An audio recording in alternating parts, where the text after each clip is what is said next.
ನನ್ನ ಜೀವಿತದಲ್ಲಿ ಅದ್ಭುತಗಳು ಆಗ್ತಾ ಇಲ್ಲ. ಕಷ್ಟಗಳ ಮೇಲೆ ಕಷ್ಟಗಳು ಬರ್ತಾ ಇದೆ.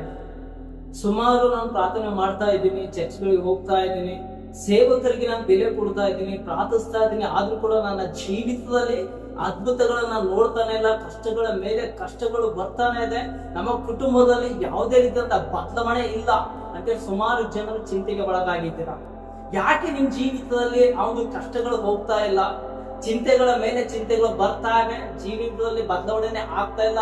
ಆ ಕುಟುಂಬದಲ್ಲಿ ಒಂದು ಕೊರತೆ ಅದೇ ರೀತಿ ಆಕೆ ಇದೆ ಅಂತಂದ್ರೆ ಮೊದಲು ನಾವು ಅರ್ಥ ಮಾಡ್ಕೊಳ್ಬೇಕು, ನಾನು ಹೇಗಿದ್ದೀನಿ, ನನ್ನ ಜೀವಿತ ಏನು, ದೇವರು ನನಗೆ ಯಾಕೆ ಈ ಲೋಕದಲ್ಲಿ ಕಳಿಸಿದ್ದಾನೆ, ನಾನು ಎಲ್ಲಿ ಬಿದ್ದು ಹೋಗ್ತಾ ಇದ್ದೀನಿ, ನಾನು ಪ್ರಾರ್ಥನೆ ಮಾಡುವಾಗ ನನ್ನ ಪ್ರಾರ್ಥನೆಯಲ್ಲಿ ಏನನ್ನ ತಪ್ಪಾಗ್ತಾ ಇದೆ, ಯಾಕೆ ನನ್ನ ಪ್ರಾರ್ಥನೆ ದೇವರು ಕೇಳ್ತಾ ಇದೆ. ಮೊದಲನೇದಾಗಿ ನಾವೇನ್ ಮಾಡ್ಬೇಕು, ನಾನು ಹೇಗಿದ್ದೀನಿ ಅನ್ನೋದು ಮೊದಲು ಆಲೋಚನೆ ಮಾಡ್ಬೇಕು.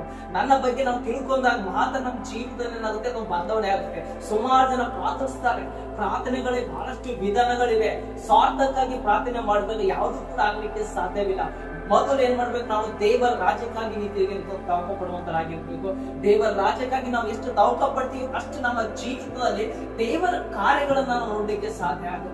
ಮೊದಲು ನೀವು ಯಾವ ರೀತಿ ಇದ್ದೀರಾ, ನಿಮ್ಮ ಪ್ರಾರ್ಥನೆ ಹೇಗಿದೆ, ನೀವು ಎಲ್ಲಿ ಬಿದ್ದು ಹೋಗ್ತಾ ಇದ್ದೀರಾ ಅದನ್ನ ಮೊದಲು ನೀವು ತಿಳ್ಕೊಳ್ಳಿ. ನೀವು ಬಿದ್ದು ಹೋಗುವಾಗ ಅದು ನಿಮಗೆ ಅರ್ಥನೇ ಆಗ್ತಾ ಇಲ್ಲ, ನೀವು ಎಷ್ಟೋ ತಿಳ್ಕೊಳ್ಳಿಕ್ಕೆ ಪ್ರಯತ್ನ ಪಡ್ತಾ ಇದ್ದೀರಾ, ಆದ್ರೂ ಕೂಡ ಅದು ನಿಮಗೆ ಅರ್ಥ ಆಗ್ತಾ ಇಲ್ಲ ಅಂದಾಗ ಆ ವಿಷಯ ಕುರಿತಾಗಿ ದೇವರ ಮುಂದೆ ನೀವು ಮೊರೆ ಇಟ್ಟಾಗ ಆ ಒಂದು ವಿಷಯವನ್ನ ದೇವರು ತಿಳಿಸ್ತಾನೆ.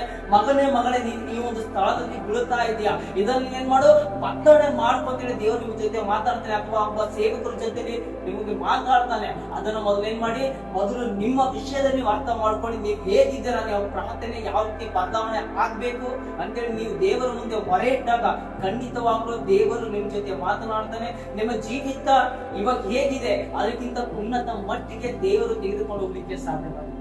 God bless you.